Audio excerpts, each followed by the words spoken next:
Hello folks, welcome to tonight's debate. You're all very welcome to be here. Our tonight's debate is This House supports a... This House supports a general strike. But before we get into tonight's debate, we're going to cover a bit of intro for everyone that's new. So we're going to introduce our council members. So we'll start off with... What? I'm sorry. You're confusing me here. Where is it? We'll start off with our council members. So we'll start off with Josie. Do you want to introduce yourself and what you do? I'm Josie and I'm the secretary, so essentially I take the minutes from each week and the next week I then record what happened in the week prior to keep it all interesting and cool. Thank you. Ryan, do you want to introduce yourself? I'm the social officer and my job is getting to go to the pub after the debate. Good stuff. This is actually very helpful. We've got Sam, do you want to go? Yeah, I'm the events officer. I organise events. Thank you. Do you want to go, James? Yeah. I'm James. I'm the training officer. I'm not giving anybody to guess what my role is potentially going to be in that situation. Ellen, do you want to go? I'm the conveners, I make the debates, and I try to convince each and every one of you to speak them. Thank you. He's behind you. Sorry. So I'm Jimmy, I'm the treasurer, so if you have membership, it's £5. You can either, come to me at the end if you want to sign up. That's basically it. Thank you. Alice, do you want to go? I'm external convener, and if you want to do any competitions or go to any other universities debate, I organise all of that. Thank you. I don't think I've forgotten anyone. I might have. No? No? Grand. I always think I have. So we're going to move on to council announcements quickly. So James, you have an announcement? Yeah, we're going to be holding the first of the training workshops on Monday at 7 PM. So I think we're going to be getting that location out in due course. Or we have it already. We have it already. So our first training session of the year is next Monday from 7 until 9 in the PFC, so the Peter Ferguson just outside there. We'll have the banner up so you can see, and we'll take you down to the room as well. Really kind of an environment for new speakers that haven't spoken before to kind of, in a very informal environment as well. So if you want to go and learn a bit of public speaking skills, you can come down and do that way. And then, Halstra, you have something as well? Yeah, so there's the Irish Times debate, which there's 4 rounds of it, and the next one's coming up late October, early November. So if you want to do that, please tell me tonight, because after tonight you can't tell me any longer. And it's the exact same type of debating that goes on here, so it's easy. Thank you. Yes? As I said, I'm trying to get you to speak for debates. We have, actually give me 2 wee seconds, sorry, do you have my spreadsheet up? Great point. So as I said, I'm trying to get you to sign up for debates for various people's sheets. Right, and you have a debate coming up. I'm so sorry guys, I'm usually way more prepared than this. I'm throwing off my gear. I'm speaking now. Yes, okay, so the next one is full. So next week is This House Black Street Creatures from Pride. We are full. However, one of the spaces, true ban them, has 2 maybes. So if you definitely want to speak, or if you're one of the 2 people who said they might speak, let me know. And the week after this House regrets opposing Boris as Prime Minister, we have 1 space left opposing that. So get your names in if you want to speak for the next fortnight, because they're going fast. Thank you. Thank you. So without further ado, we're going to introduce the minutes from last week's debate. Josie, if you're ready, can we give a big round of applause for Josie, please?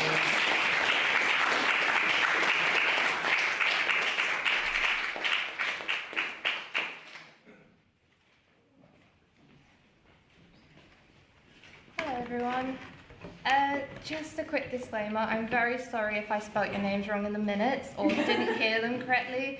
So in private members' business, could you please shout because I'm nearly deaf, so please. Okay, so on the 29th of September 2022, the Queen's University Belfast Literary and Scientific Society convened for the 2nd ordinary meeting of the 174th session of the motion, "This House believes marriage is an outdated concept." As usual, the meeting began with announcements. Tolsham McSparron announced that the debates for the UCD InterVarsities debate was on the 15th and 16th of October, Ryan Hoey HLM introduced the Stormont Mixer and the Halloween Pub Crawl, both of which he encouraged the House to attend. Finally, President Matthew Taylor asked the House to pay their membership fees and announced the open council positions to Secretary and Outreach Officer. After a reading of the minutes, the meeting moved to private members' business. Ellie Byrne HLM raised the issue of Liz Truss's financial plans. Responses were heard from Kira Swale HLM, Ryan Hoey HLM, Dermot Hamill, James Orchin HLM, Owen Usher, sorry, Ada Moran, and John Lavery. Jodie Morrow HLM brought up Stephen Nolan concerning cornering alliance. Sorry, I can't read. Pushing the party to take a political stance. Responses were heard by Sam Hazlitt, Neve Devlin, Adam Crothers, Gary So, Daniel McCormick, President Emeritus, James Orchard HLM, Kira Swale, Adam Leach, Amy Doherty, Dermot Hamill, Kieran Cronin, and Ada Moran. Oh gosh, that's a mouthful. Ada Moran presented the council elections for the Students' Union, encouraging members of the House to run for the positions as a representative for the Student Council. We then moved to President's questions. Ellie Byrne HLM first asked what our President had for breakfast. Matthew informed the House that he had eaten the much-beloved household staple, Weetabix. Amy Doherty brought up the news of the Tower Guys cheating scandal. Matthew was shocked and very saddened by the news, but claims to have loved the memes. James Orchin HLM brought up the extortionate prices of the spa and the SU. Literific membership prices are much better value, he concluded. Matthew agreed. After President's questions, the vote of prior opinion was held. There were 19 votes for A, 55 votes for nay, and 10 abstentions, so the opposition had it. First on the proposition was Owen McCall. He argued that through this Christian institution, women are nothing but objects, as the notion of taking a husband's name reduces a woman to nothing more than the husband's property. Owen informed the House that the only thing faster than the speed of light is two horny Christians entering into a marriage. Marriage being lust in the appearance of love. With the history of marriage being solely exclusive to heteronormative relationships, alternative relationship arrangements have been made taboo. First on the opposition was Jamie Warren. Jamie suggested that marriage has existed for as long as human existence, with the abolition of marriage ultimately serving no good purpose. The beautiful thing about marriage is that it has become open to both religious and civil ceremonies. Marriage, despite what the proposition claims, stretches beyond the church and is not a relic of the Bible era. Second on the proposition was Grace Cunningham. Grace proposed that despite romantic love not being a dead concept, marriage is no longer an accurate depiction of what love is in the modern world. With romance still being associated with the Christian marriage, the ideal of virginity has continued to be bought and sold. Grace went on to argue that marriage was once a way to display love. However, now it's been commercialized into shitty TV programs such as Married at First Sight.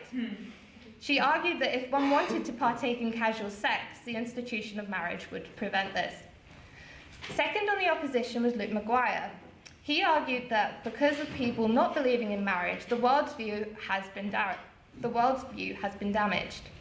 Luke proposed that there is no such thing as casual sex, and that the casualization of sex and love goes against human nature. He introduced an anthropological study to the House which argued that the lesser the sexual freedom within a society, the more energy it had, resulting in more productivity. Luke argued that a society should then choose to either show more energy or sexual freedom. The final speaker for the proposition was President Emeritus Daniel McCormick. First, he informed the House that there are two primary sources for his speech, which were the Bible and Love Actually. He recanted the tale of the singer Billy Mack, who found love with his manager, resulting in them getting drunk and watching porn together. This must be used as an example of modern marriage, with any expression of love being equal to another. He went on to propose that the Christian conception of marriage is an exclusionary ideology, with a Christian institution preventing others from expressing their love. The final speaker for the opposition was Ellie Byrne HLM. They argued that the proposition had changed the wording of the debate, deviating away from the debate topic completely.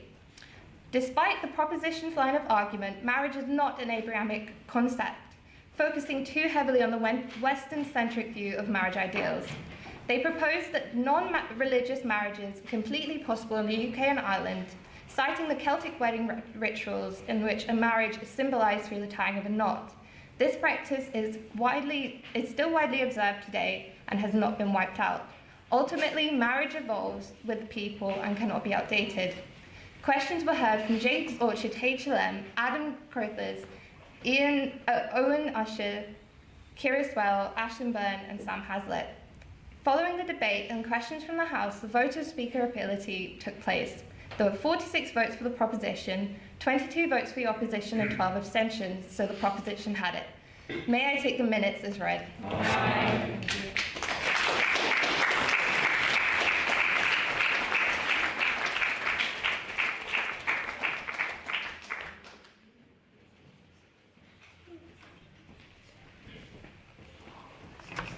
Thank you very much, Josie. So now we're turning our attention to private members' business. So if you're new, this is basically your opportunity to raise any question about news or anything that's kind of going on about politics. So if you want to make a point on this, go for it. Please state your name for the minutes. Hello everyone, my name is Kira Swale, and essentially Elon Musk is back. So definitely not due to the fact that he was most likely going to lose his legal case. He decided to actually buy Twitter. Now, for those of you who don't know, he has basically went, oh yeah, the stock market on Twitter has been dictated by Elon Musk for the past year, where essentially he went, oh sure, yeah, I'll buy into it. And it's like, no, bots are bad, bro, you lied. And that's basically been us for a year. And from behind the scenes, the legal case was not going his way. People reckon that's why he has now bought the deal, causing, I believe, Twitter shares to go up by approximately 20%, if I'm correct in that number. So, what do people think about this? Especially since, which I find terrifying, is one man has the power to dictate the market, essentially, depending on what he is in the mood for that day. Any thoughts on Elon Musk? Go for it, please state your name. Can you state your name for the minutes, please? Sorry. Owen Usher, EM. So the last year for Elon Musk has been attempts to dictate the market on Twitter, to intentionally manipulate the share price. This has been shown through his buying and selling of Twitter shares. He did the same thing with Tesla. Elon Musk has never come up with an idea himself. You're laughing, but I'm serious. He's never come up with an idea himself. What he does is he basically buys ideas of other people, forces them to sign, DNA? Yeah, NDA. Yeah, NDA, sorry. And that's how he works his money. Do not look at this as anything other than a manipulation tactic by Elon Musk in order to maximize the amount of money he can make off manipulating the market. It should be completely illegal. The fact it isn't is disgraceful. Go for it. I think any State your name for the minutes, James please. Orchard, HLM. I didn't mention it because I was mobbed. I think anything that will drive Twitter into the ground is It's very rare.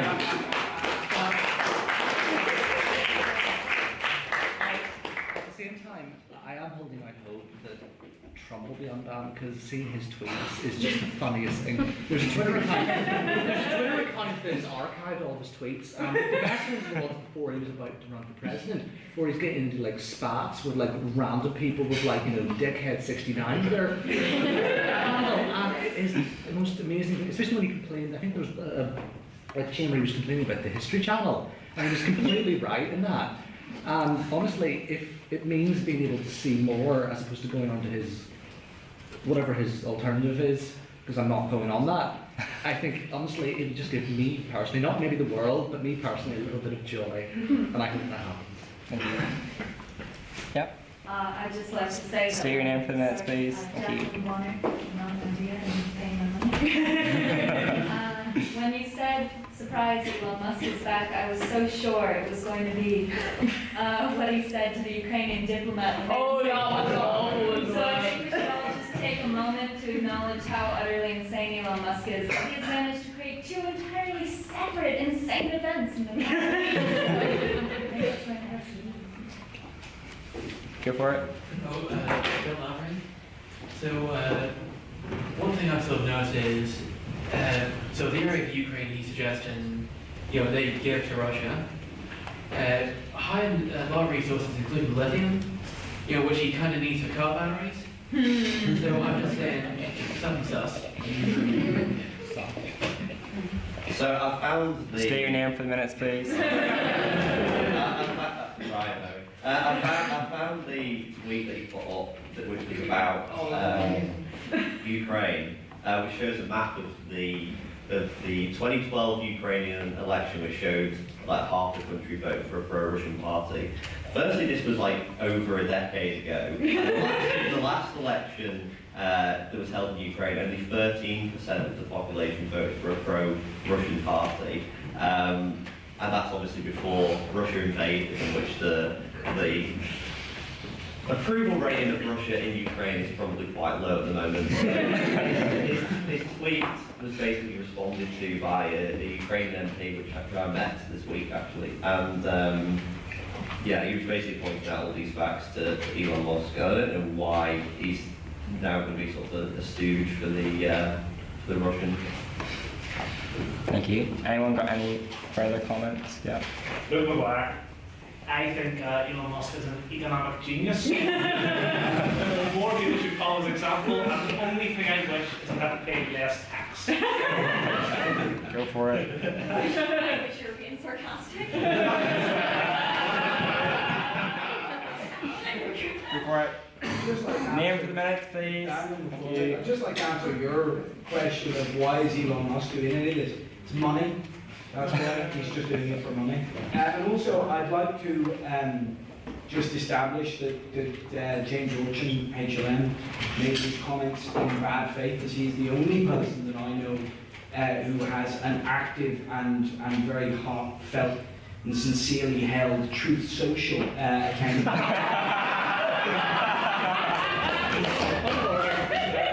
The rest of you are on there, but some of the stuff he puts up is just. Point to order. I asked him to tell me about it.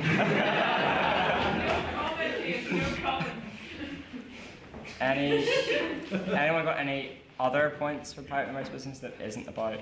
Oh my. Yes, go for it. Sorry. Jimmy Warren. So at the end of last week, after deciding to, keep the 45% top tax rate in the cuts, the government now, shall we say, doubled back on that and decided to scrap it. I just wanted to get the House's thoughts on whether this undermines Liz Truss's leadership or not. Go for something we haven't. Anyone? Go for it. I think we should all Say your name for the minutes, please, first. Thank you. Thank you. I think we should all undermine Liz Truss's leadership as much as we possibly can. And that's all I'm going to say. And all of you raise your hands. Go for it. Say your name first. My name's Christopher Lynch, and I for one was very much hoping that Liz Truss would press ahead with the tax cut for the rich, because that may mean that the majority of the more secure and working class places is going to be slashed to ribbons, and with any luck, a strong Labour force will maybe actually manage to change the government. However, this would dash my hopes for Scottish independence, so I hope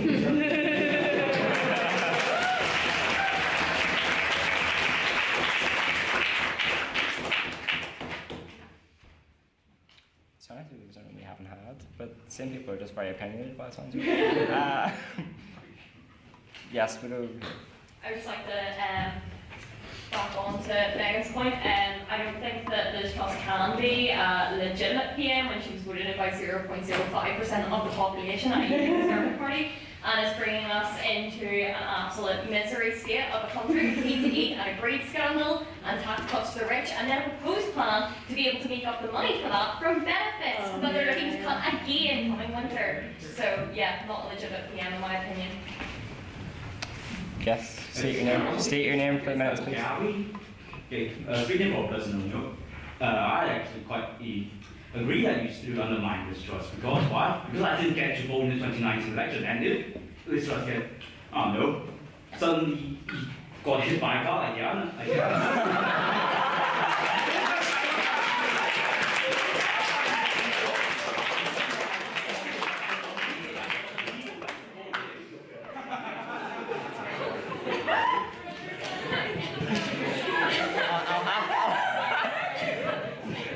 I will have to come.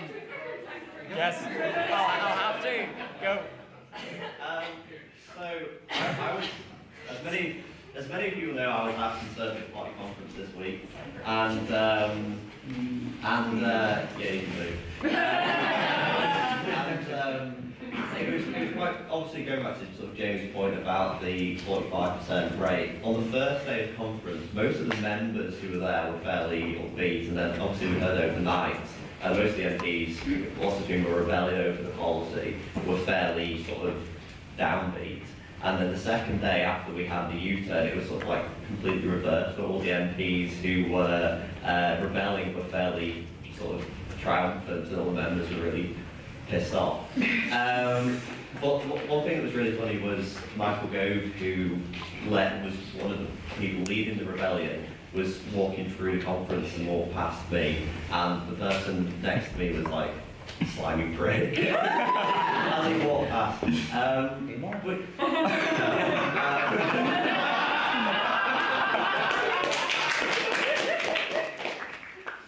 no, I don't know, it was obviously going to be a consensus policy, and the only thing I will say is that last week everyone was sort of talking about how the pound is in the bin and all the economic situation was terrible, and now the markets have stabilised and the pound is back to higher than where it was before the mini budget. So all this sort of short-term instability that everyone was jumping on at last week's meeting sort of moved past it now. I think in the long term the outlook will actually be much better.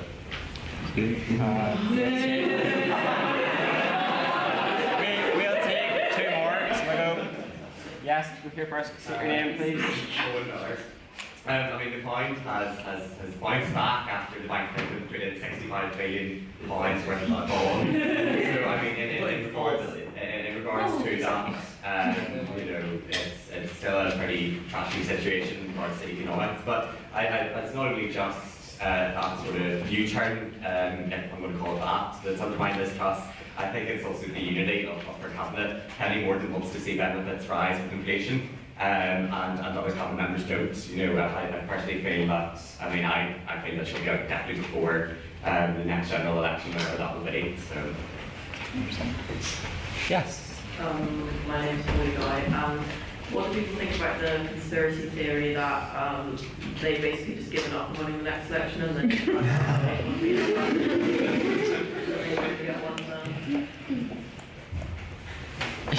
Yes, go for it. Have I given a name? You've already given a name, so you're. My name's Matt Taylor. I think the conspiracy theory potentially could be that she's actually still a Lib Dem. Nobody, no. I mean, the argument could be that nobody in Dublin could be more incompetent than a Lib Dem.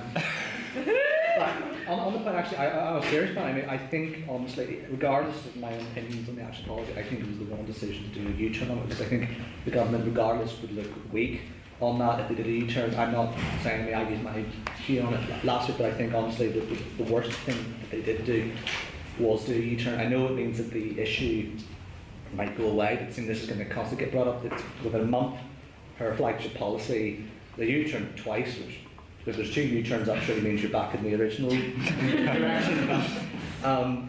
No, I think honestly it does suggest that it could be the point, because I remember the last few Prime Ministers, there's been a point at which everyone recognised they're going to be out. So with Boris, it was, I think, whenever closely when the cake issues started coming out. And then with Theresa May after the election, before that she was walking on water, and then after that she was, well, not. I think potentially this could be that moment, but I think it's obviously far too early. Because I remember when people were saying, Well, it's the thing they always used in America with Trump was the walls are closing in. Apparently with Boris, whenever he prorogued Parliament and they were going to take record over that, he'll never win the election because of that. And well, lo and behold, he obviously did. So I do think maybe it's potentially prematurely saying that this is the end. It does certainly look like it's not a great situation, but at the same time, I think the main problem was the term rather than the policy in the end. Anyone got any other points of private members' business that isn't related to Liz Truss? Is this a non-promotional paragraph? Go for it. I just want state your name for the minutes, please. I just want to point out to the House that until 10 p.m. tonight. No. Sit down. Yeah. So what he's going to say is you can vote SU elections. No. You can vote SU elections until 10 p.m. tonight if you're serious, like if you actually want to help the students. Where's this going? Go for it. Aaron, I want to make another point then. I just wanted to promote the SU general. No. Wasn't pre-agreed. Can I do a serious? Okay. Yes, if it's not on the SU, yes. It's not connected to the SU. So again, Owen Usher, sorry about that. Fintan Bray, who's Down syndrome, was elected to the Fianna Fáil National Executive of 50 members this last Saturday. I don't support Fianna Fáil as a party, but he was the first person with Down syndrome to be elected to a national executive or any ranking position of any major political party anywhere in the world. I'd just like to bring that up towards the House. I don't expect there to be a response to that. There, I just wanted to say. Yes? I'm not responding to the second point, I'm responding to the point about the SU. There was someone from the SU meant to be sitting in those seats supporting the general strike. And if you're as upset about that as I am, because I have point of orders, I had a list of them.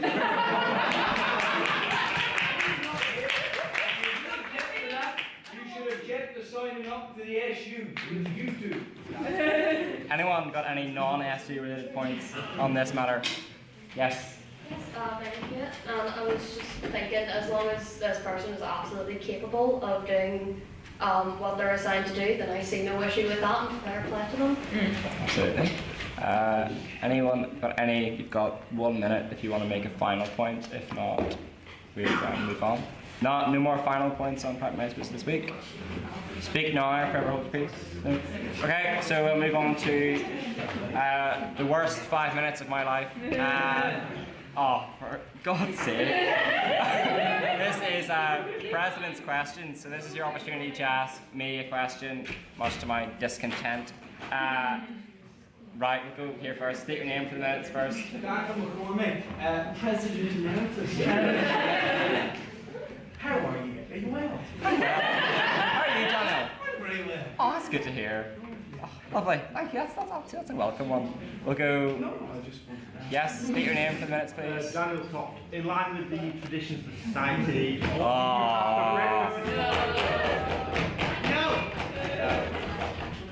I did not have breakfast this morning. So the resignation calls can come in, but I'm going to remain unanswered. So I didn't have breakfast this morning, unfortunately. Yes. I had a Subway for lunch. Does that? First meal you had when you're brave from fast and it's breakfast. You can tell whatever you can tell yourself whatever you like. Anyone got any further? Yes. Non-promotional way. Did you attend any fantastic events or I did. I attended the wonderful Literific debate this evening, which I think is fantastic. Any further questions? Hopefully. Okay. I had an interesting situation in work last so I was in parcels, and that involved basically reading off someone's surname and giving them the parcel. And this woman, her parcel came up in the oversized section, I couldn't find it, so I went out and asked her, sorry, can you tell what your parcel is? Because there's a lot of things in the oversized. She says, well, it's my swimwear. So this I inadvertently called a woman oversized in that regard. Have you embarrassed yourself in front of multiple people this week, and if so, what happened? Have I embarrassed? It happens. You can't say this is the example of it. Well, it happens generally fairly often.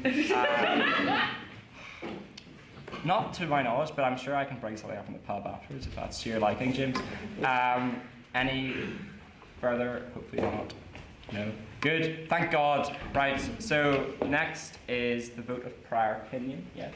So this is your opportunity to vote based on what you actually think about this motion tonight. So not about the speakers because you haven't heard them yet. So you're talking about what is your view on this motion, and the motion is this House supports a general strike. So if you support the general strike, you can raise your hand now. Start from here. 1, 2, 3.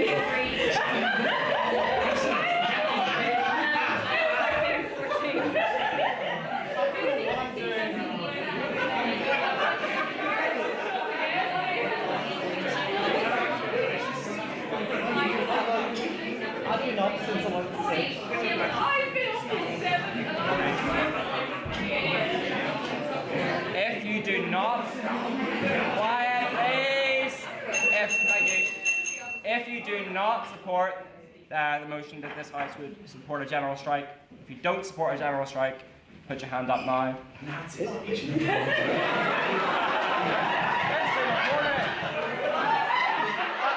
of order. You'll retract that comment immediately. Retract that. If you are against supporting a general strike, you did. Thank you. Oh, grand. Clara's dealing with another point of business. If you want to abstain on this motion, raise your hand.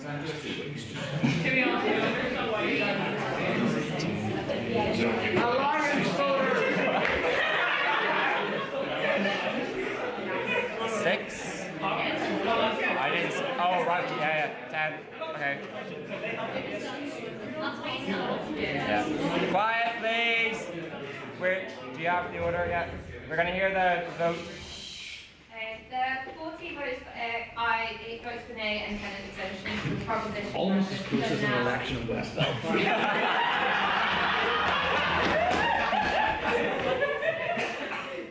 Thank you for that, James.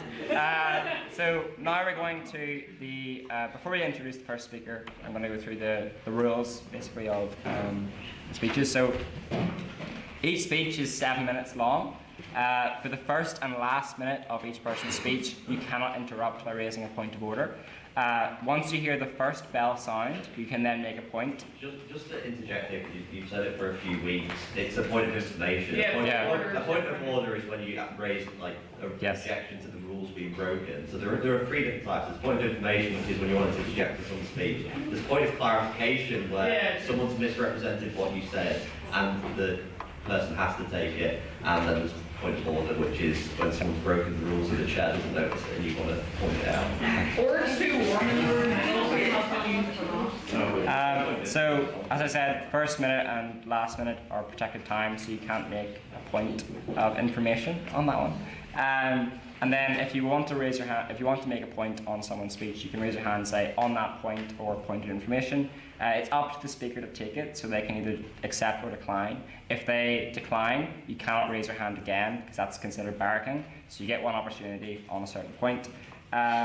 If a speaker does accept, you should be able to give your question within 10 to 15 seconds, just to make sure you don't use too much of their time for their speech. And two other things is, obviously, after each speech, please applaud. It's very kind of difficult to stand up here and give a speech. It's really, it takes a lot to do that. So, that'd be really helpful. And finally, if you need to go to the bathroom, please do not do so during someone's speech. Please wait until the end of their speech and then go. That is the rules. So it is my pleasure to introduce the first speaker of tonight's debate, which is Ciara Swale.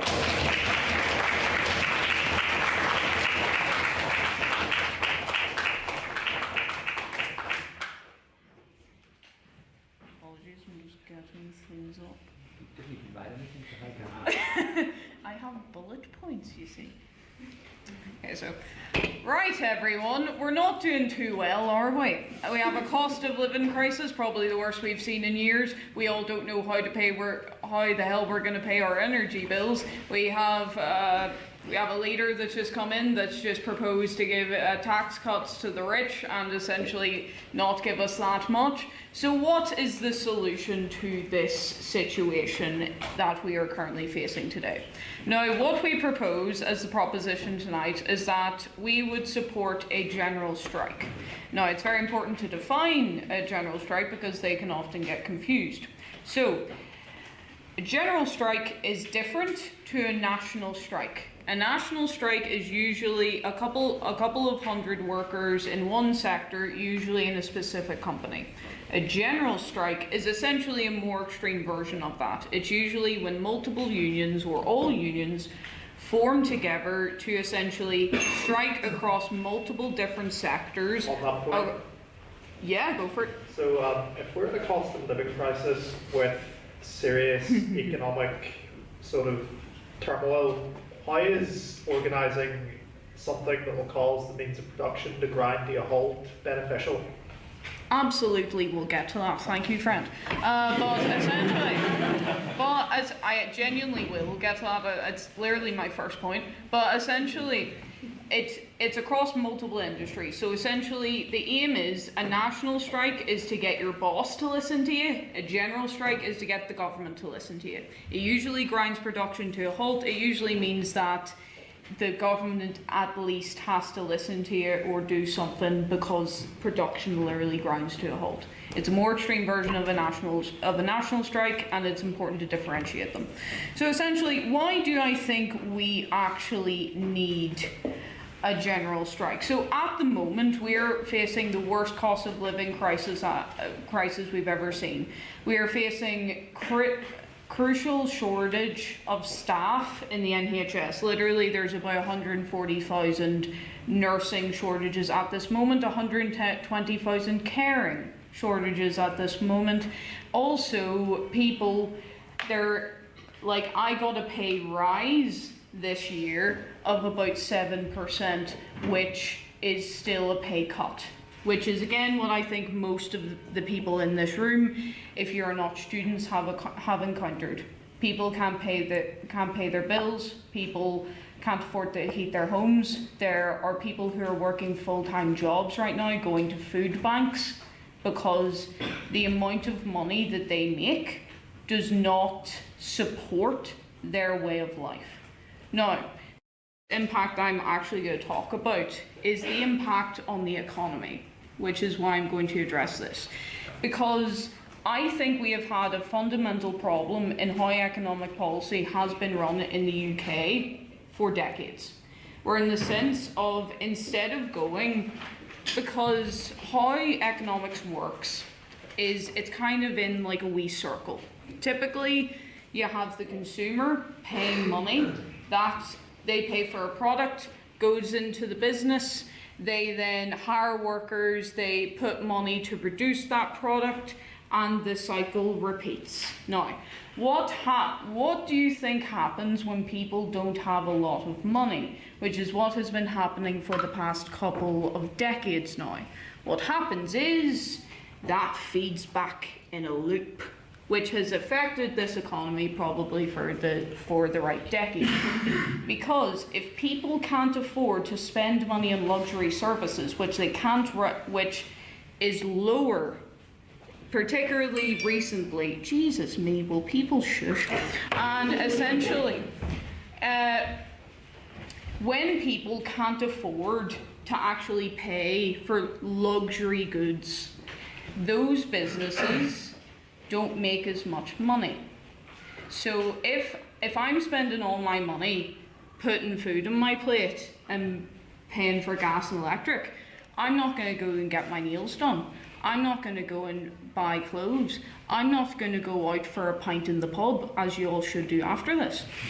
I am going to sit there in my house very sad, very cold, and basically pray that a kettle will save my energy bill.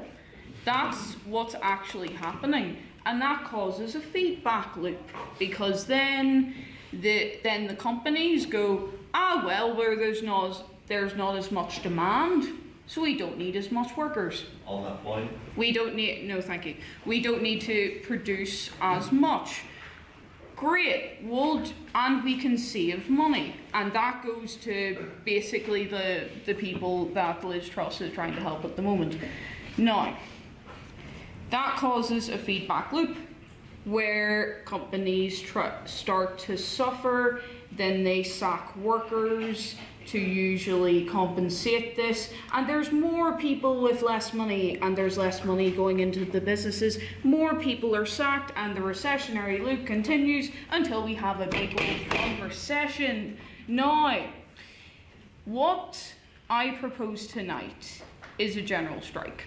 Because, and people may think this is severe, and it is a severe kind of thing, but we need a solution, and we need a solution fast. Because at the end of the day, we can't really go to Labour, because let's be real, Labour isn't an opposition party anymore. They might as well not be, because if you think that the leader of the Labour is going to get drastic social reform in the next time he's in government, no, he's not. Realistically, it's going to be the first time he's going to get back in government for Labour in years. So he's not going to do mad social changes that's going to get him kicked right back out again, realistically. So what we are looking at here is this is the only option we have, because essentially we grind the country to a halt and we force people to listen. Otherwise, for the next 10 years, we will have to deal with an underfunded NHS that will kill millions of people every couple of years. Or we'll have to deal with people who are working in trains that currently are being worked to the bone to not make enough money, and then they have to go to food banks, even though they're paying, they're working a full-time job. That's realistically where this country is going. And we need something drastic, which is what a general strike would do. And even if it doesn't finish its goals, it doesn't meet its goals completely, maybe it could encourage people to actually try and fight for change in this country, instead of just looking at the government going, well, we can vote and not get out and actually protest. And that is my speech tonight. Thank you very much.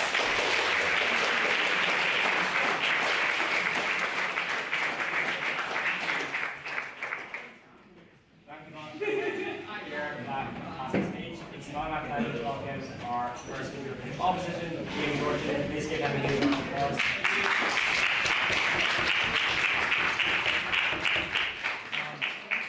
Before I start, I should just make a point here that I wrote this speech before about 4:30 this afternoon. That's a bit important because I thought somebody else was going to be speaking for the other side, and thus a lot of this now doesn't make any sense in that regard.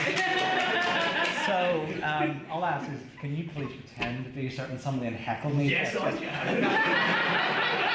So can you? Okay, now, okay. Mr. President, fellow members of the opposition, members of the proposition and members of the House, I put before the House this evening that it should not support a general strike. So, ordinarily I'd start off with a humorous anecdote or some historical reference. Don't worry, I'm getting into those before introducing tonight's motion. But I think it would be inappropriate. Well, it was going to be inappropriate until about 4:30 this afternoon. As parts of this debate, I feel it needs to avoid becoming a debate of definitions, which is another point that's not going to work because we've already got a good definition already sorted out. And so basically it was to ensure that this debate wouldn't spiral into one where somebody could wax poetically about the need for a Trotskyite world revolution where all scabs are hung from eco-friendly lampposts. Mr. President, let's be clear, this is a debate on the right, not a debate on the right to strike, because the opposition here, we are not critiquing the right to strike. That's not what's in this debate. It's not a debate on the capitalist economic model per se. It's not a debate on whether there should be an international strike to bring about international socialism. And finally, this debate, this debate is not one for an opportunity of somebody maybe to soapbox for the worldview or for a certain group for 7 minutes. In my speech, I'm going to look at historical examples before the next speaker is going to maybe look at some other examples and then conclude. I have no idea what they're actually saying. Mr. President, a general strike, as defined by Britannica, is the stoppage of work by a substantial proportion of workers in a number of industries in an organised endeavour to achieve economic or political objectives. a strike that covers only one industry cannot be a general strike, and I think the proposition have agreed with us on that, thankfully. And we have our working definition, which is clear and crisp here. So I wrote this, by the way, I wrote this section in advance for tonight, so I can't say what the proposition would do, but thankfully they have actually decided to actually go with an actual definition, which I didn't think they would. So there hasn't been a proper general strike in the UK in our lifetimes, or at least the lifetimes of the vast majority of the population. The oldest member of my family is my great aunt, was born 2 years after the last general strike of 1926. So that year saw 1.7 million workers walk out from various industries, including transport and heavy industry. Officially it lasted 9 days, but some groups kept doing it for several months afterwards. And they saw the march out in solidarity with the coal workers on the orders of the TUC. Now, the TUC quickly sort of lost control of the situation after a few days, which suggests obviously that it doesn't suggest much confidence in the leadership of trade unions in that situation. On that point. No.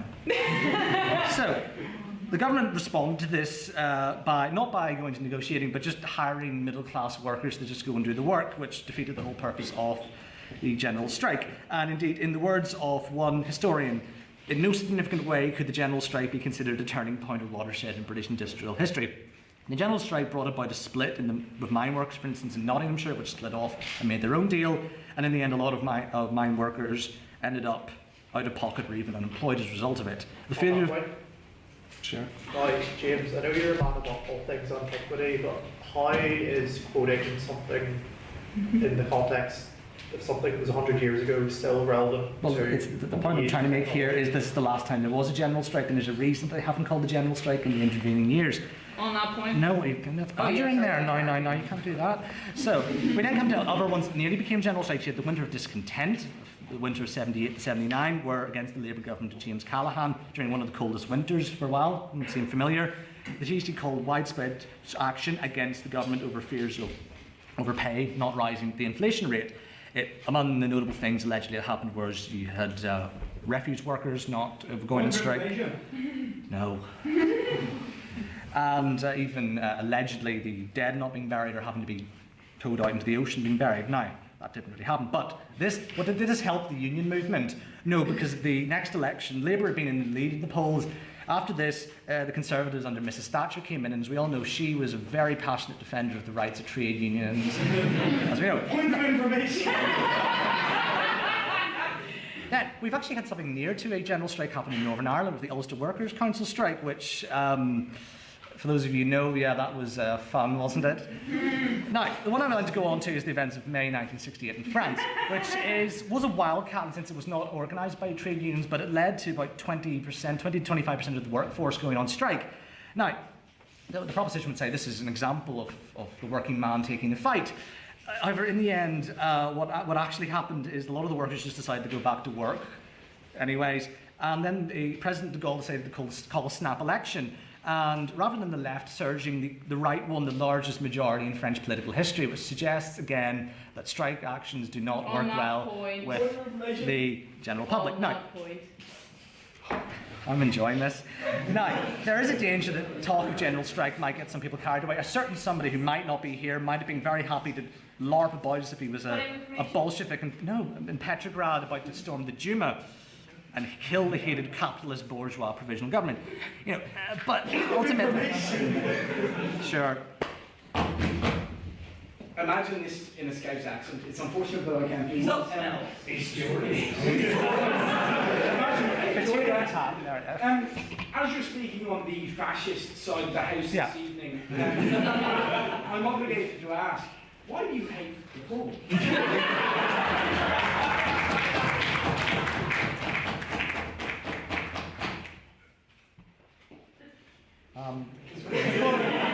To quote Hamlet, Act 2, Scene 2, line 87, no. So, carrying on, the point I'm trying to make here, well look, I'm not going to make now because I have absolutely no time. So anyway, ultimately a lot of the strike action, if it becomes too extreme, tends to cause a reaction among the general public, which we can all remember, for instance, the action to say insulate Britain, where they decided it was a great idea to get the public on side by preventing ambulances from moving, and that really got the British public on side of their arguments. So, Mr. President, members of the House, like anything in life, There's need for an assessment of what the common greater good is in this situation. As I hope I've outlined, not very well, as you can see, general strikes typically had the effect of putting the demands of trade unions and strikers back, whether it be in terms of deals with employers or with the general public. Mr. President, I asked the House, if they want to actually achieve even incremental change, at least don't support making the rash decision by supporting the proposition here tonight. Thank you.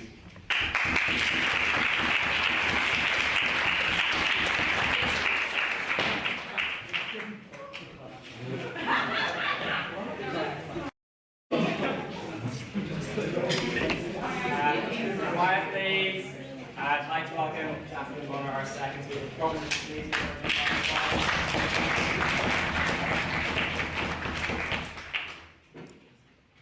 Okay, well, first of all, I'd like to say you cannot claim this debate is not a debate about capitalism or socialism when the proposition is supposed to define the debate. And might we say that arguing a general strike to be the most efficient method of opposing capitalist forces, arguing against them in that scenario, is actually arguing about such a thing. So I would like to define it as it is, in fact, about capitalism and socialism, whether you like it or not. But whether capitalists, socialists, or the vast muddled in between, we believe the benefits of a general strike, and specifically a general strike, to outweigh the negatives. You cannot oppose it on the grounds of short-term economic suffering when the workers taking part are already suffering. To do so would be short-sighted, favoring the temporary amenities of the public over the actual progression of our society towards a more fair and livable state. Is not the solidarity and creation of a more equal state for all workers to live in a unifying enough goal? We think so. The unity created by a general strike is one of the most impactful, and historically has only arisen when society is facing its most disparate economic lows. The existence of strikes do not exist in a vacuum. No credible strike leader has the gall to impose a strike without first alerting the decision makers of this threat if they do not concede or compromise with the workers' demand. As long as the public generally finds the requests asked of the general strikers reasonable, they should hold then the fault of the strike to the decision makers, such as the government or the companies, who refuse to compromise, and not the strikers. And might I remind the House that if we do not hold a general strike soon, the current efforts to limit the striking freedoms of the people, more so than they already are, might ensure that we cannot do so at all, thus limiting our opportunity to appeal for our workers' rights. I'd like to bring our attention to France, who are somewhat infamous for their tendency to go on general strike often and as much as possible. But I would also like to call to attention that France has famously one of the most protected workers' rights in the entire Western world. They have better hours, better working conditions, and I think most of Europe could stand to gain from looking at some. On that point, yes. Could it be said that those circumstances, considering he's not here on his behalf, those circumstances have come about in a country that had a revolution, so it did a very, very violent and bloody revolution. Would you maybe say that we should have one of those here?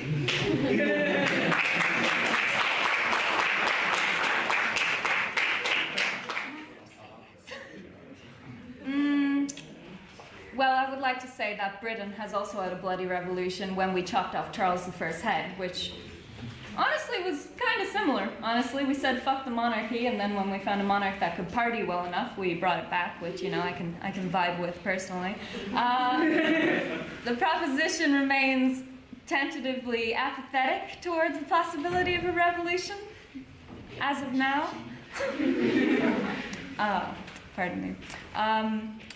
And the French habit of general strikes was, in fact, very inspired by the 1926 British general strike. So, you know.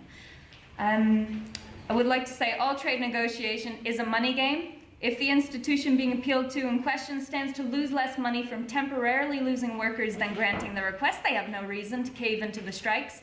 But when sympathy strikes are enacted, other businesses and fields start to lose money over appeals that wouldn't affect them or their profits, thus giving them the incentive to put pressure on the institution to grant the workers' requests. When faced with such a denial, the general strike's show of unity across professions and regions becomes all the more important. The many must stand together when opposing higher forces. It is the most surefire way of succeeding in strikes. For example, the teacher strikes of last year, which are still in plans to be continuing in future, I would like to ask you, do you think Queens would still be ignoring their demands if the most crucial fields around the surrounding regions and countries, such as transport, ports, and administration, had taken up sympathy strikes? However, sympathy strikes are banned in several different ways under British law, and this is not by accident, it is surely by design, because the British government, pardon me, I said that out of order. By design, the British government has made sympathy strikes illegal because the rich 1%ers who stand the most to gain from workers getting their fair dues have their hands on the puppet strings more often than not. We saw in the most infamous British General Strike in 1926 that when just the miners decided to strike, the response of the government was to actually lower their wages. It was only the sympathetic organized trade union strike that backed up the miners' strike with enough strength to make their plights heard, unifying millions of people across the country. And though due to backlash from the government and the banning of sympathy strikes, the strike eventually lost its momentum, it continues to stand as a monument to labor action to this day, such as in France, with many strike organizers standing to learn from and improve upon their basis. They showed us it was possible, giving us the opportunity to show that the working class can in fact triumph in matters of labor strikes. The opposition would turn you into trickle-down Reaganites. Might I remind everyone here, as the token partial American, that does not work!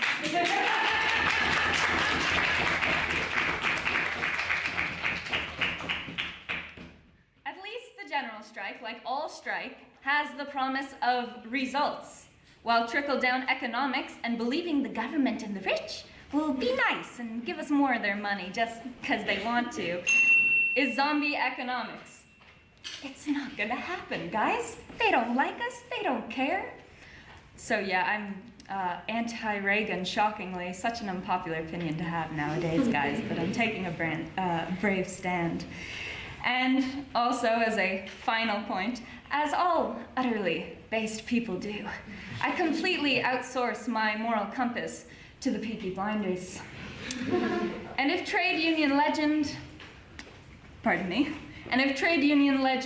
Jesse Edens is good enough to be one of the protagonists of Peaky Blinders, the ethics of it are good enough for me. And I would like to mention one more historical note. The failure of the General Strike of 1926 to efficiently change the government's mind was one of the major reasons Oswald Mosley, most famed as the fascist antagonist on Peaky Blinders, was disillusioned by democratic labor action.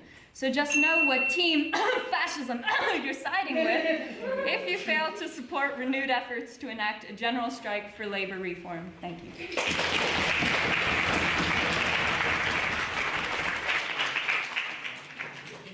you, Jacqueline, for that fantastic speech. Our next speaker is not Sam Hazlitt, it is Dermot Hamill. And I must say, it has been 30 seconds you got to get ready for this. About that, yeah. So, massive round of applause for Dermot.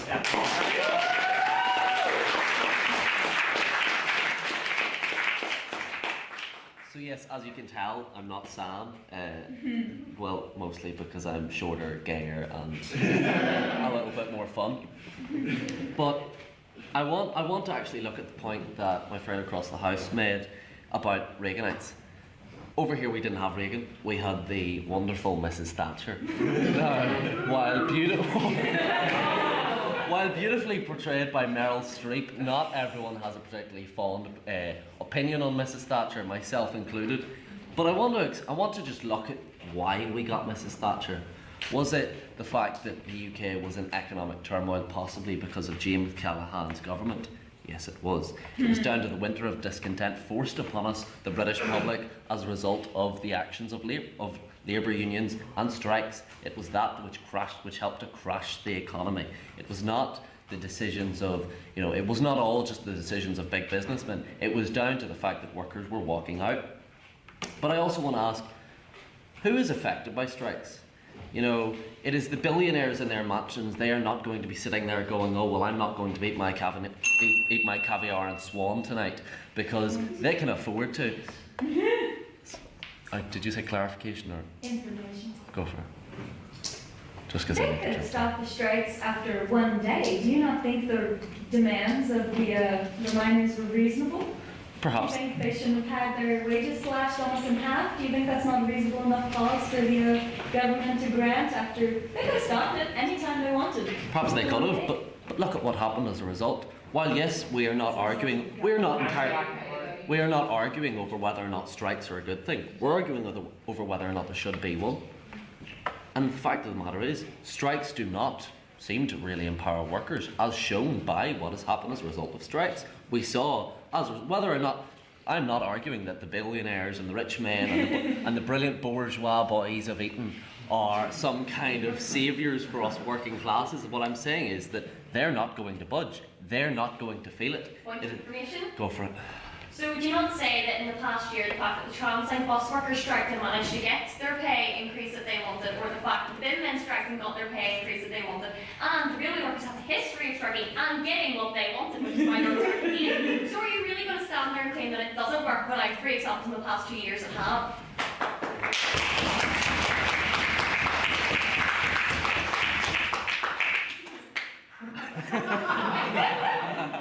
I just want to say, I forced him to speak 5 minutes ago, and I do publicly apologise. I absolutely accept that point, but you're not just calling for one industry. And yes, you've given me 2, but I mean, look at what is it, Armagh, Banbridge, and Craigavon Council. Now, God help anyone that has to live in Craigavon. As a North Armagh, as a South Armagh man, I offer you all my pity. But look at what happened there. It was not entirely the workers that suffered. It was the people. You couldn't walk down Armagh City. You couldn't walk past the very, very pretty Marketplace Theatre without seeing all of the wonderful rats, which takes you back to walking down Donnybrook. It was a mess. It was the people there that suffered. It was the people that had mentioning again rats, which I feel is becoming a bit of a theme. No, it is them that it was the people that had rats in their houses. It wasn't billionaires. It was billionaires are not going to be the ones that suffer. It is going to be not just workers in one industry. It's everyone. You know, single strikes, I do not argue against them. I believe that absolutely transport workers should have the right to strike. I can't swear. Absolutely. They should have that right. But a general strike, it means that we are all in a situation where we can't access the services we need. It means that if what happens when our nurses walk out? Are you going to say that whenever I go up to the hospital and I'm having an asthma attack? No. Whenever I'm sitting up there taking an asthma attack and I need triage because I'm dying, that I cannot walk in and get the service I need, or whenever I've got rubbish piling up in my bedroom because, well, probably partially down to the fact that I'm lazy and I won't take it out. But even when I do take it out, it isn't emptied, and I'm stuck there with an Apache pizza box from 3 weeks ago. Whenever I kind of came and crying my eyes out, go for it. So you're saying that the fact that the government can stop them at any minute if they so choose, and all we're asking for is an 8% increase in pay above inflation, but the people are suffering. I wonder why are the bin workers not people? Are the staff not people? They can't clothe their children, they can't feed themselves, and they can't heat their homes. Are they not people who are suffering? Are they not the working class?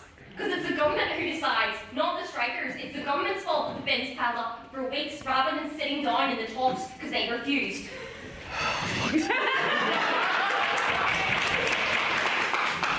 Once again, want to point out I got 10 minutes. Yes.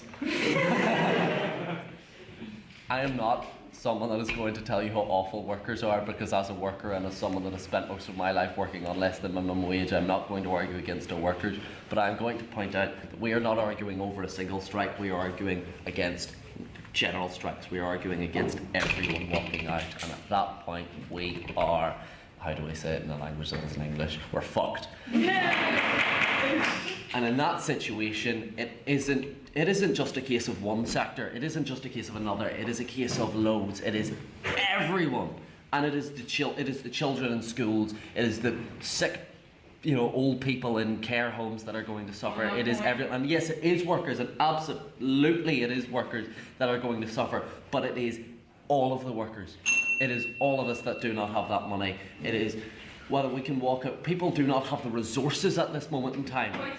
Protected time. We do not have the money to walk out there and actually say, you know, we can go on strike. I mean, if you said to me in the morning, Dermot, I know you work in a slightly dodgily run bar in South Armagh, you're walking out on strike, well, I'd have to tell you no, and I hate the idea of being a scab, but I couldn't afford to do it, and I really doubt that most people across the UK can do it. I really doubt that most people anywhere in the world could actually say in the morning, okay, well, we're going on strike, unless you, and let's be honest, the unions aren't well funded enough to be able to actually provide a proper strike fund for a real general strike. Because if you want a real general strike, you're going to have to go for months and months and months. And are you going to be able to afford that? I mean, the proposition makes faces at that. The proposition makes faces at that idea. But the last time that the workers stayed in the general strike, look how it worked out. It collapsed. The union workers went against their own people. So if they could really afford to go on for that long, and if they didn't, so it's either a case of they don't need to go on that long, or they fail, or they do go on that long and people starve and freeze in their houses. I ask you, my friends, are we really going to subject workers to that? Are we going to subject people to the idea of actually going on strike when we simply cannot afford it?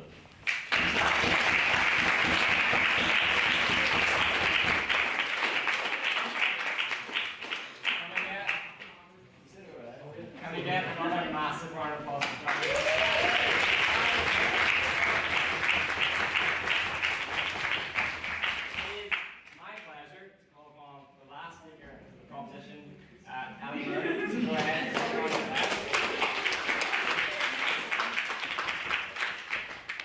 Again, I'm sorry for asking you.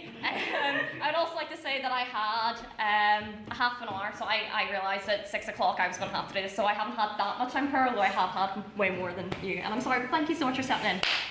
Anyway, let's get on with it. So I find it interesting how you said, can we ask all workers? It's all workers who are going to suffer and starve in their homes. They're going to anyway. That is why we want a general strike.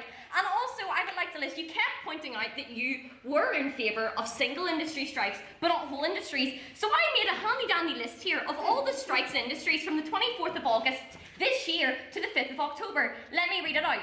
Nurses, doctors, ambulance workers, rubbish collectors, barristers, teachers, nursery workers, lecturers, postal service, railway workers, translink, offshore oil rig workers, port workers, council workers, housing executive workers and NI, docking workers, missile phone workers, bus workers, like people who build buses, airport staff, flooring firms, Lisburn City Council, journalists are on strike, BT and Open Reach staff are on strike, criminal records check staff are on strike, the Red Fennel boats are on strike, the Stena Line boat staff are on strike. They are all the single industry strikes that have happened since the 24th of August. That is 1 month and 1 week we have had. I don't even know what I count, and I can't count very well, so I'm not going to attempt to. That many single industry strikes. If they were all banded together, that would be a general strike, and maybe we would be getting somewhere for the working class people. As already said on my side, we as a country cannot afford to eat this winter. We cannot afford to heat. No, thank you. We cannot afford to heat our homes. Schools have had to temporarily close because bins can't be collected. Teachers cannot afford to work. In Queen's University itself, there was a report published 3 years ago that PhD students were paid so little that 30% of PhD students in Queen's turned to sex work to be able to keep a house over their heads. That is the state we're in, and that was 3 years ago. Thanks to the government, we are absolutely fucked. And that is the only way to put it. I'm sorry. So that is why we're calling for a general strike. Inflation is going up to 11% for those on the bottom line. Pay rises that have been offered for strikes, for single industry strikes, are at 6 and 8%, still meaning there is a 3% pay cut, and we still can't pay things, especially with England, who luckily enough have an energy price cap, is at a bigger percent than they can afford to pay, £3,000 a year, when most of the people in this country are on a 15 grand a year salary, which is not enough to live on. General strikes are the answer, and we need them now. We cannot afford to go this winter with the government and the way things are going. We can't afford it, and that is why we are for a general strike. Now, I would like to go back to some of the points that the proposition made earlier when they started saying that this isn't about capitalism and socialism and, we're not going to talk about trade unions, when actually, as reminded by Jacqueline, and I would like to remind again, the proposition sets the motion. And we pre-agreed a definition between the two of us. I know I'm being really hypocritical because the last week's a bit well, unaware. Which is why this week I wasn't turning over because I wasn't meant to be speaking. We agreed, both teams, we decided on a definition together, so it's going to amend the definition to be a game. And that definition, I'm going to read it out now, that Ryan Hoy wrote. A strike of workers in all or most industries, the purpose of which usually to get the government to change a policy or a pay. It is a more revolutionary form of striking than normal strikes. Most notable example is 1926 General Strike. Winter of discontent could also be described as General Strike. But then they went back against that and were like, oh no, it's like, you know, it's this whole big revolution thing and it's all scary. But I would also like to go into another thing. They kept saying that strikes don't work and that general strikes don't work. And as you heard my rebuttal, there's plenty of examples in the past year and a half in the UK where they have worked and they're still not enough, so we're still pushing for more. But I would like to go to one that I know off the top of my head as a general strike. In 1975, on the 5th of October, 90% of the women's population in Iceland walked out. It was called Women's Day Off.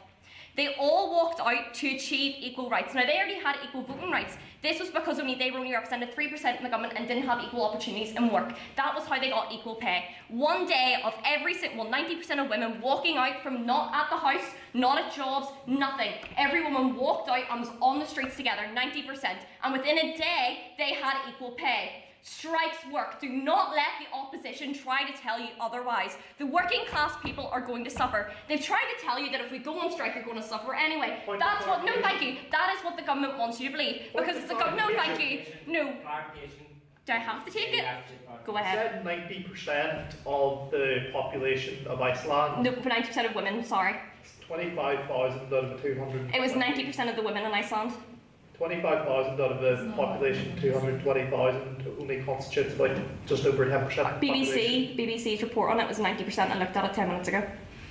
I can get it back up again 2 seconds while I speak. So they would like you to believe that that strikes don't work and that, you know, oh, we're all going to suffer, we're going to freeze and not be able to eat. I would also like to remind you that the union typically will pay strikers their lost wages while they're on strike and has often fed them and provided water while they're on strike. So it's actually better for some people to go on strike and get free food and paid in good conditions rather than being treated like shit at work and not being able to afford food when they go home. 2 seconds, I'm talking while attempting to find an article at the same time. No, that's not it. Why is that on Twitter? Like opened up my. Oh my god. There we go. Here we go. Sorry. 2 seconds. Yeah, here we go. 90% of Iceland's female population participated in the strike. There we go. Thank you. Don't try to fact check me. Thanks. Anyway, as I was saying, the union pays for your food. We're better off if we go on strike because we're already suffering. What is the difference if we suffer for short term? And I would like to point out it is the government who can end the strike at any moment by sitting down at the table and having negotiations and treating workers like actual living people. Just because we're not billionaires does not mean that we do not deserve a roof over our heads, a warm house, food in our stomach, and education, and equal fair rights and equal working conditions. And that is what a general strike is for, and we need one now more than ever. Thank you. Thank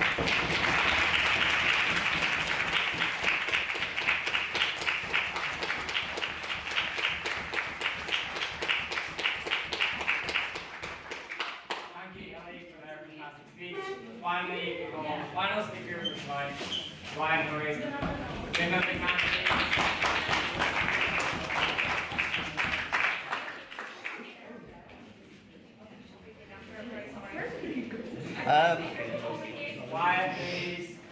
Thank you, Mr. President. I'm going to begin by offering some points of rebuttal to the proposition's argument. So firstly, Kira's speech. The government has to listen to you if you all go on general strike. No, they don't. In the 1926 general strike, which has been referenced multiple times, the government enlisted the support of the army and also the middle classes and crushed the strike within weeks.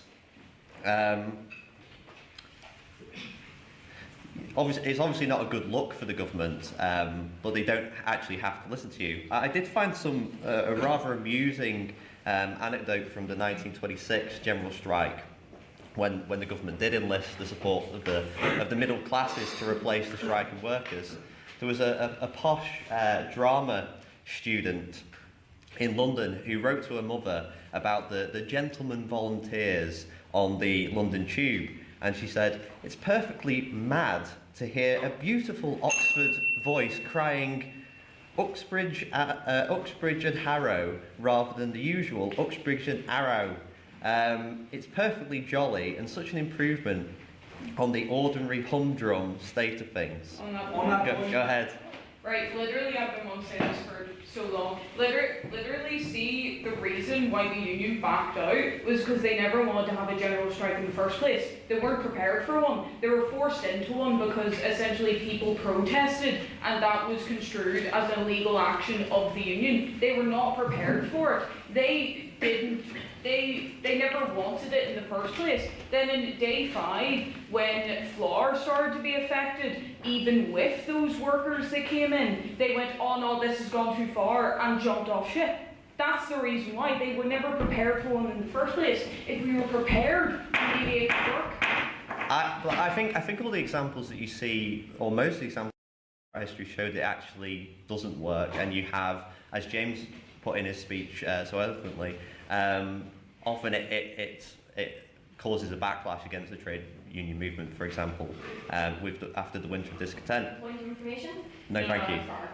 On Jacqueline's point about this is turning into a capitalism versus socialism debate, it ought not to, because we've had a kind of form of general strike against the Callaghan government, which wasn't really a capitalist government with its top tax rates of 98%.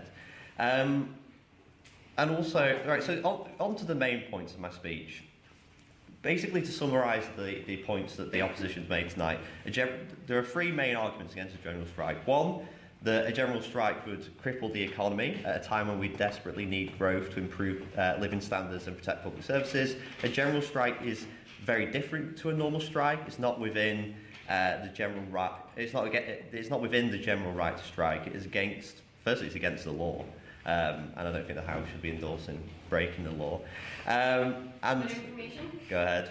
Technically, protesting is legal in England without government consent. Even with government consent, you can still be arrested for causing public disperse. This society supports freedom of speech, so therefore, why not? Should we not support the freedom to strike and the freedom to protest? No, because there's one point about it, which is a general strike would include solidarity strikes, as the second speaker on the proposition mentioned, and secondary picketing is illegal. It was banned in the Employment Act of 1980 after the winter of discontent, which I will come on to later in my speech.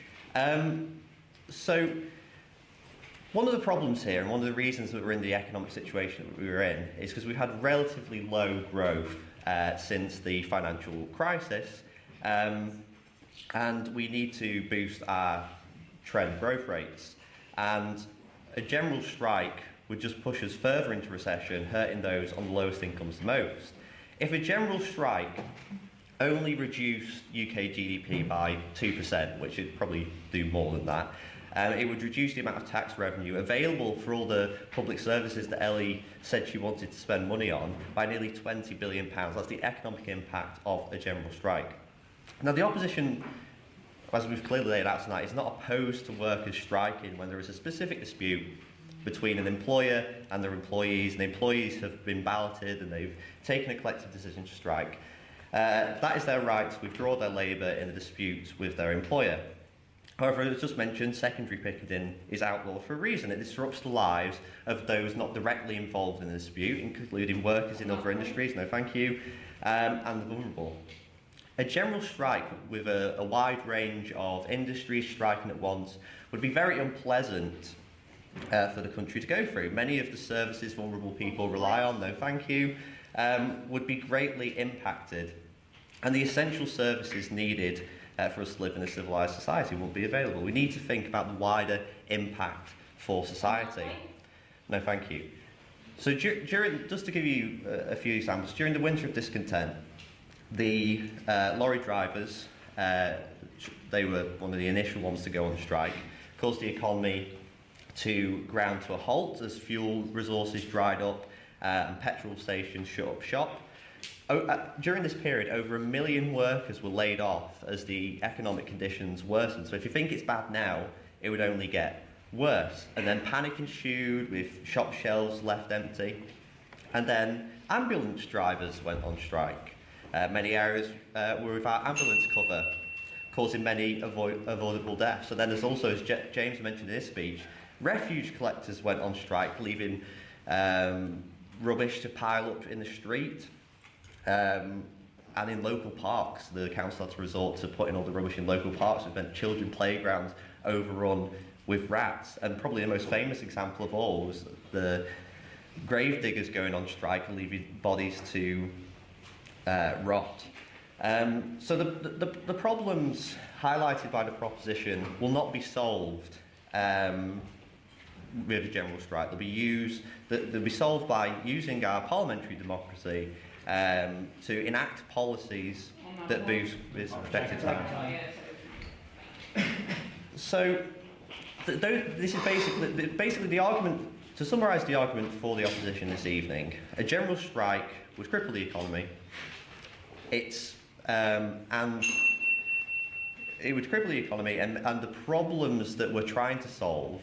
Like, the opposition is not in favour of people not being able to afford their energy bills or anything like that. The structural problems that the UK economy faces will not be solved by a general strike, and that's why you should vote with the opposition this evening. Thank you.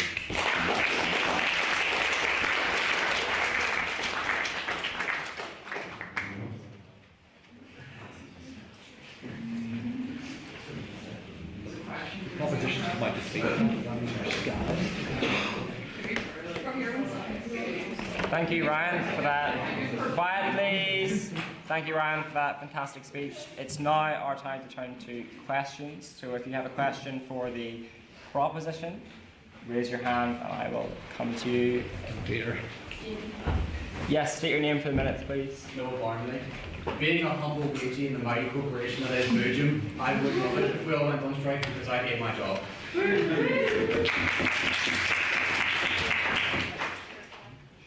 Opposition to respond, or proposition to respond? Thank you. And hospitality workers, there is a union for everyone in hospitality from McDonald's to Belgium.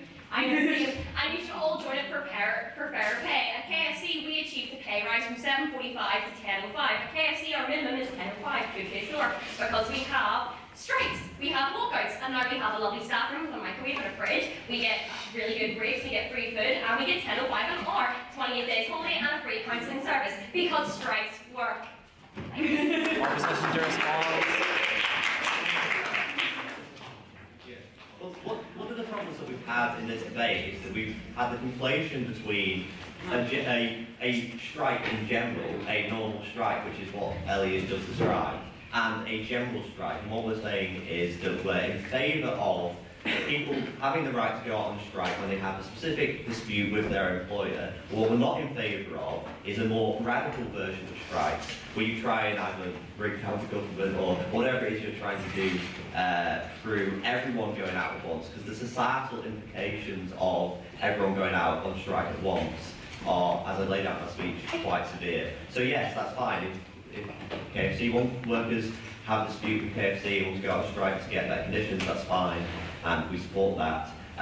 But it's the topic of this evening's debate is on the general strike, and that's the distinction that we've tried to make, that has sometimes been conflated throughout the debate tonight. Thank you. Questions for the opposition? Go for it. State your name for the minutes, please. Yeah, imagine this in a Geordie accent. I can't do it. I'd like to ask how it felt for the three of you to watch TV Blinders season 5 and season 6. Did you feel it was unfair to see yourself portrayed as the antagonist?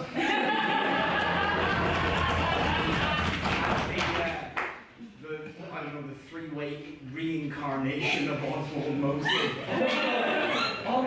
Here to make your argument. On that, I will point out that Oswald Mosley was played by Sam Claflin, and I do consider him to be one of the most attractive gentlemen in the world. But How are you going to dig yourself out of this?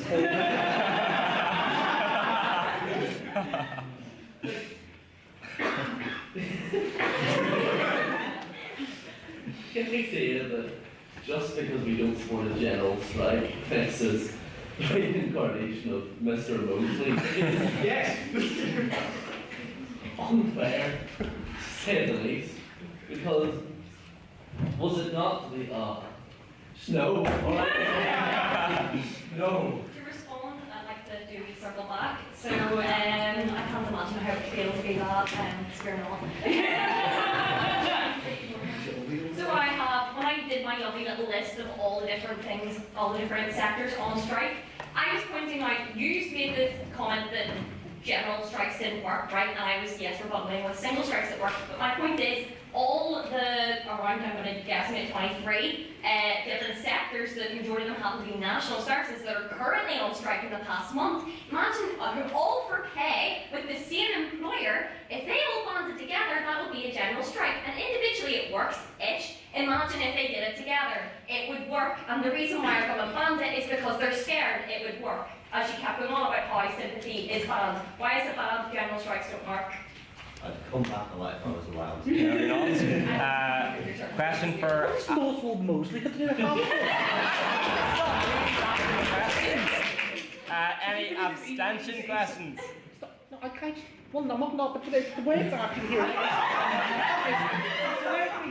It's like Mr. House in Fallout, where he's been cryogenically frozen, destroying workers. He's feeding off the life. He's got no relevance to this. Just like he had no relevance in genuine politics because he was in a fringe movement. And with that, have we got any abstention questions? Yes, please take your name for minutes. Adam, Race. This is like more of kind of arguing against the general strike in some ways, but from like a Marxist perspective though. Because the main reason I say that is because it was true that Marx and Engels did write about the fact that while strikes are important when it comes to like union work, things like that, like striking against employers is important, they did argue that a general strike is not a good version of a revolution because it would be co-opted by like middle class and the bourgeois. So it's kind of like just exactly what happened in England and in France and many other countries, and he predicted that, and that revolution is not done well through, strikes. So. Beautiful. Proposition to respond? Legally, they're not allowed to do that at the moment, for a start. First of all, they're not allowed at this current moment in time to plant agency workers when people are striking, for a start. Second of all, essentially, think about it this way. How the hell are you going to, let's say like 99% of the nurses went on strike tomorrow. How are you going to get that many agency people? And how are you going to get that many people who've been trained in nursing? Same with postal work, same with computers, same with this. Back then, it wasn't as technical, the jobs. Like, you could pick up and become a steel worker or whatever because they're very manual labour jobs that anyone can pick up. Nowadays, no. Literally, see in the Royal Mail, they did the strikes very cleverly because you have to be trained to sort letters. So what they did was they went, oh, you guys, go and strike holidays, and it took down the entire operation as it takes at least a month to train them, and you can't legally do it without being trained, and if it's not sorted it doesn't go out. And that's what I mean, that you need to be trained. You can't just go, oh, agency, that fixed the problem. Opposition to respond? Start off with somewhat humorous point, of course. I mean, I'm strange point there, but obviously when the tube drivers were on strike, but they were lying asleep at night thinking, if only the UCL philosophy students were on our side, we'd win. But returning to the actual point, I think you've sort of hit the nail on the head there. I think the sort of cure was ignored. I wasn't listening, but okay. But I think that is the very point. I mean, the point I was going to make if somebody was here, that certain people do like the idea of general strikes because they just want to larp about, pretending that they're revolutionaries when they're not. They're perfectly happy. Don't speak that ill of him.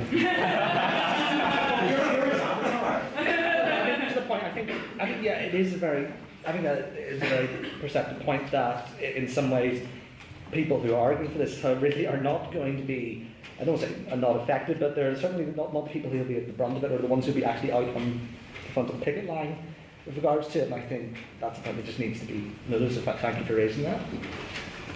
We're good for time, so we could take one more abstention question if people have one. Right at the back there. Could you state your name for the minutes, please? Sorry, I did not. God is here. Sorry, Jake here. Okay. I've noticed here is disagreement about what the nature of a general strike would be. We're seeing the idea of a general strike as a bunch of unions effectively engaging in sympathy striking. However, at the same time, we also have, at the current moment, a lot of unions striking alongside each other for very similar reasons. So it seems to me that there is a very thin line between a general strike and a lot of smaller single strikes going on. And as a result, could it not be said that the main power of a general strike is in propaganda at the moment, the propaganda of belief, rather than in any material effect a general strike has? How would this affect your arguments? Yes. But brief if possible, because you're running out 3 minutes left. Oh yeah, sure. Thank God you raised the point I didn't get to. Literally, see the French one that you mentioned. No, I'm gonna say nah, bruh, because that literally what happened was, fair enough, they didn't get all their demands, right? There was a bit of a rise in the wage of the workers, but overall it could be seen as a failure, right? But what actually happened was it's inspired a lot of strikes, and it inspired a lot of protests, and it inspired a culture amongst France which actually cared about politics, that fought in politics, that actually like critiqued the government and made sure that they were doing essentially what they should do. It led to contraceptive rights. It also led to a culture in France where literally the reason why French rail workers have the best pension probably in Europe is because every year the rail tries to take it away and they strike. Like, you joke, that's literally it. It's a running joke. If their trains aren't going, it's because someone's on strike. That's why. Yes. I would like to point, firstly, we've been trying to argue, I think the arguments for a general strike here in the UK are genuinely very valid. Well, I think a lot of us could say French just go on strike because they feel that they want to do it. I'm going on to a serious point. The problem in France is that a fair amount of change happened because they eventually elected a left-leaning government, which was about 15 years afterwards. So I don't think you can really say that it was labelling. They were stewing for that amount of time. And I think also the fact is, I think it gets back to your point, is the French example is sort of a weird grey area between. Is it a general strike, or was it the example of a wildcat, which is a non-union sanctioned strike? That'll be a whole other debate. It's kind of known as a wildcat general strike. But I mean, getting to the actual meat of the subject here is, I think the example just here is that with regards to what you're saying, I don't think you can draw a direct line in that when, at least in the immediate term, the French strike had the effect of turning what you describe as middle France completely against the demands of the workers. And then, well, I mean, how else do you explain the government winning a massive landslide off the back of it? So I think it shows that the fact is that if you temper sort of radicalism of it, that they are able to make demands, and that the French strikes in May '68 did have the effect of creating, for a short time at least, a quite considerable conservative backlash in the country. Thank you. And we've concluded questions for the evening, so now we're going to the vote on speaker ability. So this is not the vote on what you think yourself, this is the vote on how you thought our speakers did. So if you think this side spoke better, you can raise your hand now. Oh, which side? It's your side. Okay. Yeah, we're allowed to vote. Yeah, we're allowed to vote. Sorry. Oh, to be fair, that's like. You swayed some people, I think. You have the harder side. If things are slightly different.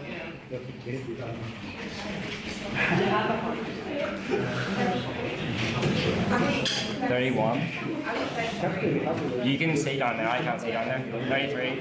If you think this side spoke better, raise your hand now. Do you want some people? It's more like formatic sexuality. I got 12. We'll go with 10 then. If you're abstaining on this, raise your hand now if you're abstaining. Four? Yeah, 4. So do you have the results, Josie? Yeah, so there were 33 votes for the proposition, 10 votes for the opposition, and 1 abstention, so the proposition had it.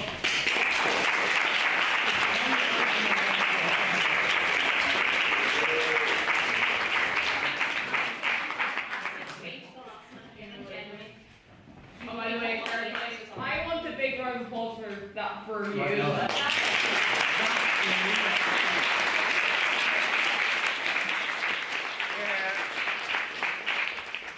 So if Ellie would like to come up because you've done this week's to present next week's debate, and then I'll do 2 or 3 announcements before we go. So I get to speak more. I'm very sorry, Quietly. guys. Right. So as I said, we have yes. Oh my god, my brain. No spaces on this one. But the next. No, wait, we do. It's 2 maybes on this one. Yeah. Okay. I'm trying to confuse me with my spreadsheet. Anyway, so I have 2 maybe speakers. I know who you are. If I find you at the bar, I'll be asking. But if you definitely want to speak on the fact that on one of the sides, you can come to me at the bar and clarify because my head's fried after that debate. Please let me know. And the week after, it is House Regrets opposing Boris Johnson. We have 1 space left on that. While you're on your way to the bar, have a look at our Instagram for the term card because over half of the spaces for the rest of the term are filled already. So if you want to get in the action yourself, please get your names in me as soon as possible to make sure you get an opportunity this term. Thank you.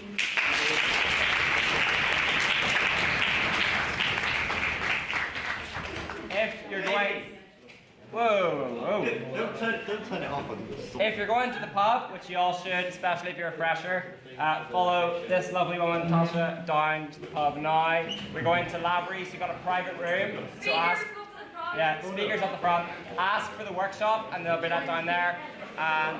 Thank you very much for coming.